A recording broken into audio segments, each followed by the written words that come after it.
Here we are on the floor today, and we're going to do something called oiling your hips, which is in my first Marvellous Movement book. And those books are available at marvellousmovement.com. So you may like to do, before you start, a standing scan, which I sent a video of before, and a lying scan on the floor. So what we would like you to do now is to move very slowly, very small. Do not push into pain. And just let's see how we can free up our hip joints, which do tend to get a bit stiff because we tend to use our hips only in one plane, backwards and forwards, sitting, walking, standing. And it's really useful to sit on the floor and really oil your hips up so that you have more suppleness in there. So after you've done your body scans, lie on the floor with your legs bent.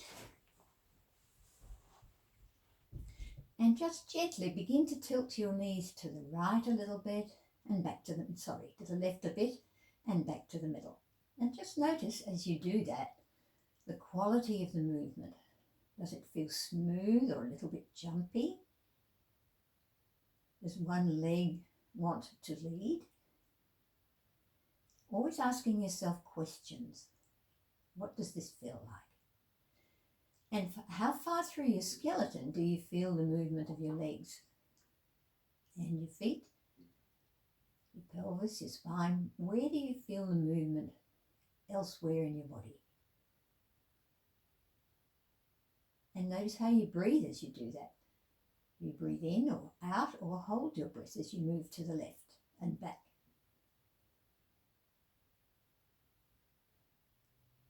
Then come back to the middle and try the same movement to the right side. And again, focus on the quality of the movement. Smooth, jumpy, one leg leading. Is it easier to this side or harder, or just different from the other side?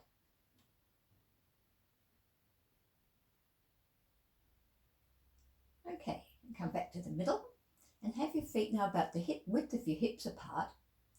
And gradually again begin to tilt your legs to the left and backwards a little bit. Just gradually increasing the movement, but always staying within your comfort range. You're not going to learn anything from pushing into pain. And sense again how much more of your skeleton wants to join in. Are you breathing in, out, holding the breath? What is your comfortable range of movement like? Gradually let your legs go a little further, but always feeling your comfort. Back to the middle, and when you come back to the middle, notice the quality as you come back. Does one leg want to lead more than the other, or does one leg feel more jumpy or heavier? What's the difference between the two legs? And I'm noticing quite a difference between mine because it's still only 4 months since I had my hip replacement on the right side.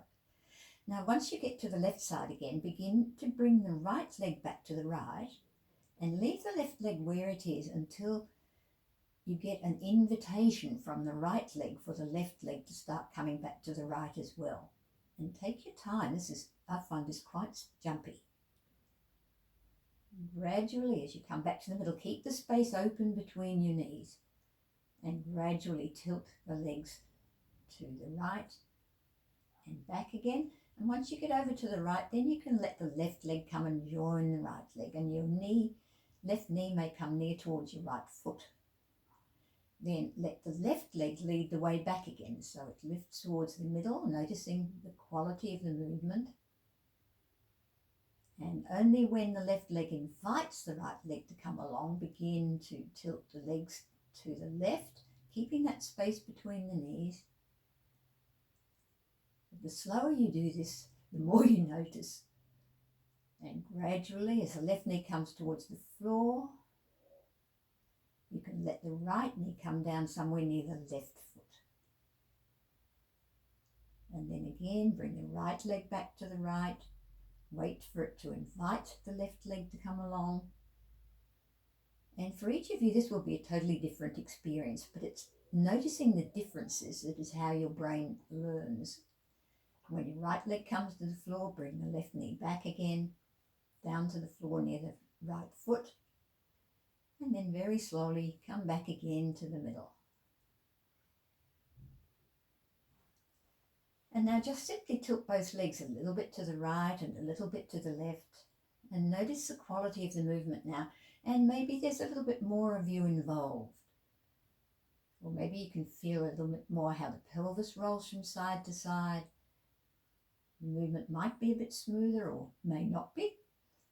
It still might be easier to one side than the other, but these are lovely movements to play with. And you can also do this in sitting, propped up on your hands, and that adds another dimension to the movement. You can let your head go the same way as your legs or the opposite way. You can let your eyes go the opposite way to your head. There's lots of lovely variations to this movement. Okay, so I hope you really enjoyed that, and that'll free your hip joints up. And then when you finish, do another lying scan, body scan, and another one in standing, and then gently take yourself for a walk and notice what difference has these movements made to your walking. Okay. Bye.